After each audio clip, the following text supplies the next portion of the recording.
All right, I got to get a radio ready for the travel to Huntsville. And the XYL says, I'm not putting no radio in the truck. Not doing all that wiring and stuff. She don't want that in the truck. Gotta have a radio for when we're mobile. Or just sitting up there at Montesano high on the hill and I want to, throw out 50 watts on 2 meters or something. So this is what I've come up with.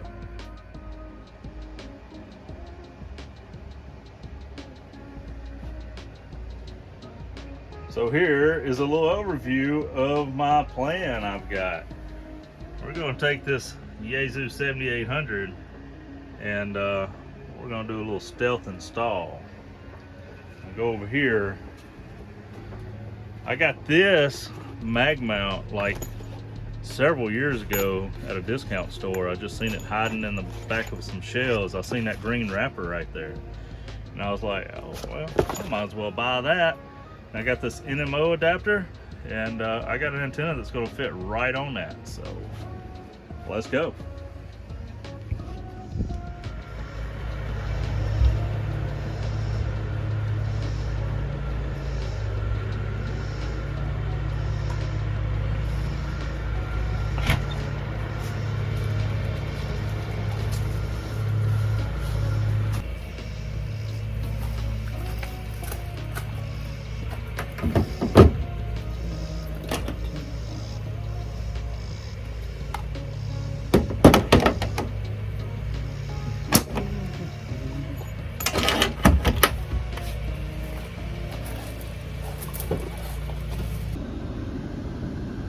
Alright, well, first things first, I want to mount the remote head.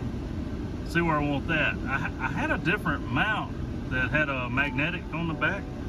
So I had these little metal discs that you can stick onto something to make it, stick something magnetized. Because I had a magnetic windshield mount. I can't find it nowhere now. I think she may be on to me already and hid that. So this mount I found is a little loose, but I think it'll hold it. So, and it don't look that bad. It's not that big. So, all right. Huh? Look. Oh, it's sad. All right. Anyway, so the head's gonna be mounted somewhat like that. With the mount, I'll probably bring it on down where it actually sits on the dash. I don't know. So there's the remote head part. Now on to the next.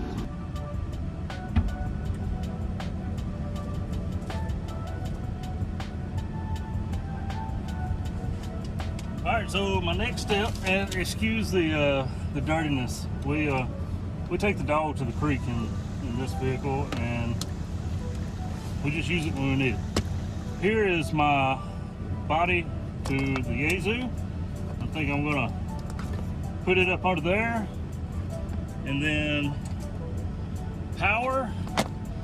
This is usually not recommended, but I have got a power pole to 12-volt accessory, and it's gonna go right here.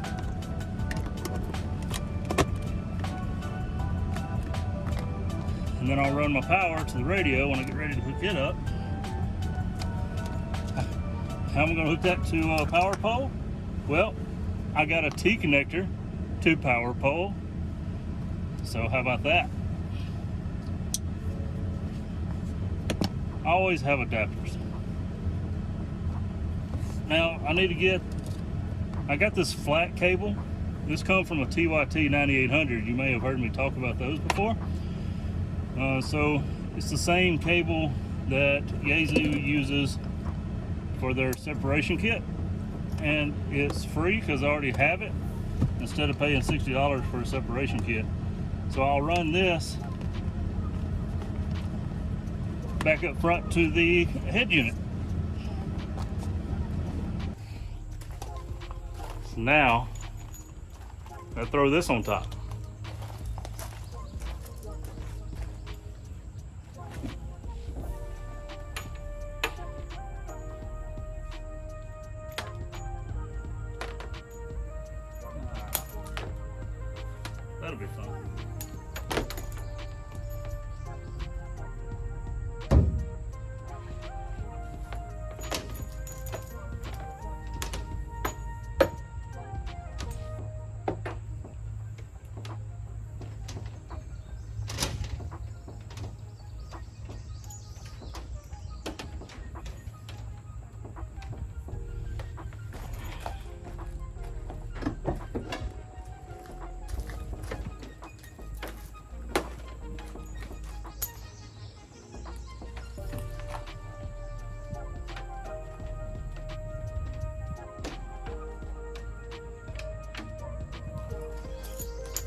and the antenna.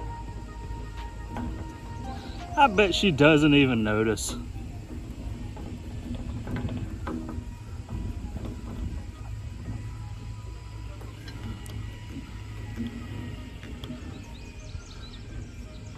Good, good, good.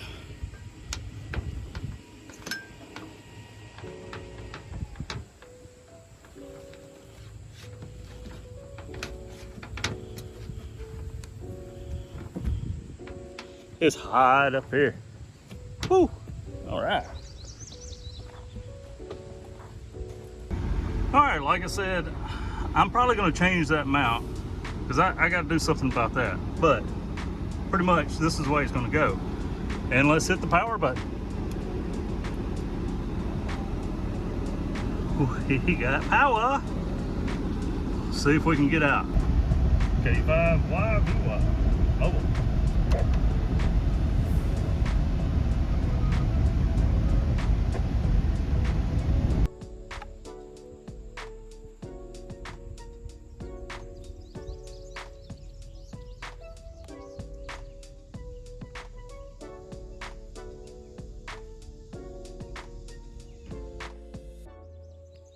All right, so we got the antenna mounted on the mag mount, working out pretty good.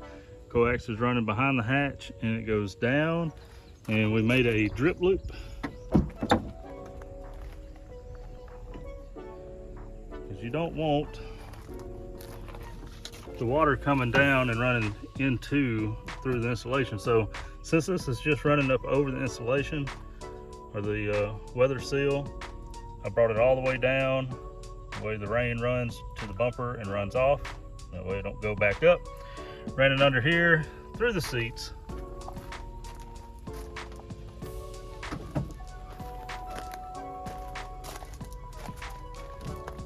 Coax goes under the seat. Excuse me, I haven't cleaned this up. We'll clean it up for Huntsville, whatever. Coax runs along this side of the seat and goes under the floor mat. And there you see the radio. Coax goes, the remote kit line. You see there it goes under all of the molding. Now I want to state this right here. The accessory plug just so happens that on this model 2011 Tahoe, that has a 20 amp fused power accessory outlets. So I looked the specifications up on the Yaesu radio, and the max current draw in the specifications shows, I think it was like 8.4 amps, 8.5, something like that. It was under 10 amps, so that is good. So before you go doing something like that, make sure you check the specifications on the amp draw of your radio. And this being FM, VHF, UHF, I got no noise from the alternator, anything like that, using the 12 volt adapter plug, or the cigarette lighter plug, as people commonly call it. So this is going to work out good for me for a temporary install, but I think when I get done and tidied up and find the right mount, I may keep that mount if I can get those teeth to grip a little harder. I may have to put something else up here to put some more pressure on it. But it rode great. I just went to the store and back, got a little bit of gas, and it didn't move. It sit right there. So you see the remote kit wire right there. I just kind of pushed it behind all this molding and everything, and it runs down into the floor behind. You can't see it anywhere down through there. So no holes drilled, and the XYL should only give me a bad look. Maybe I won't get hit. Just a bad look is all I'm looking for. I can handle just a little, side eye look. So anyway, maybe it won't be too bad. I think I've done pretty good on the install. There's no holes drilled. There's no wires hanging out everywhere. I've done it without permission, and as good of a job as I could do to, ask for forgiveness. So anyway, I've got our ride to Huntsville, Alabama set up to have an external antenna and 50 watts on a mobile, instead of just my handheld that I usually take and just try to talk, you know, through the window and everything while I'm riding. This will be much more convenient. And I appreciate you coming along, and we'll see you next time. There's a video right over here. Check it out, 73.